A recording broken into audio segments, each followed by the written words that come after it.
প্রিয় কৃষক বন্ধুগণ, আজকে আমরা জানব সিনজেন্টা কোম্পানির অ্যামিস্টার টপ দিয়ে বাড়তি 4 বস্তা ধান কিভাবে বেশি পাওয়া যায় প্রতি একরে।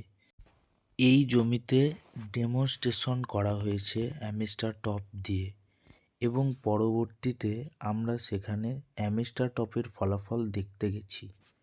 পরবর্তীতে ধান পরিপক্ক হয়ে গেলে সেখানে 1 স্কোয়ার মিটারের ধান কাটা হয়েছে এবং তা ঝাড়াই করা হচ্ছে। পরবর্তীতে ধান ঝাড়াইয়ের কাজটি সম্পূর্ণ হয়ে গেলে আমরা সেখানে একটি ওয়েট মেশিনের মাধ্যমে কৃষক পদ্ধতি এবং অ্যামিস্টার টপ পদ্ধতির দুটি আলাদা আলাদা ধান আলাদাভাবে ওজন করে নিয়েছি এবং সেখানে একটা ভালো পার্থক্য দেখা গেছে।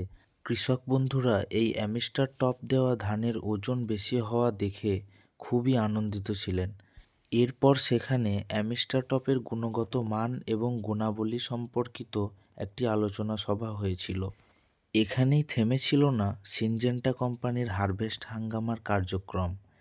এরপরে আমরা কৃষকের জমি থেকে কিছু শীষ সংগ্রহ করি এবং সিনজেন্টা কোম্পানির একটি মেজারমেন্ট বোর্ডের মাধ্যমে শীষের লেন্থ অর্থাৎ শীষের দৈর্ঘ্যের পরিমাপ আমরা সমস্ত কৃষক বন্ধুদেরকে দেখাই, যেখানে দেখা গেছে অ্যামিস্টার টপ দিয়ে স্প্রে করা ধানের শীষ কৃষক পদ্ধতির থেকে অনেকটাই ভালো ছিল। অ্যামিস্টার টপ ব্যবহার করুন এবং পেয়ে যান বাড়তি ফলন। কৃষি বিষয়ক এমন ভিডিও পেতে চ্যানেলটি সাবস্ক্রাইব করুন। ভালো থাকবেন, সুস্থ থাকবেন। ধন্যবাদ।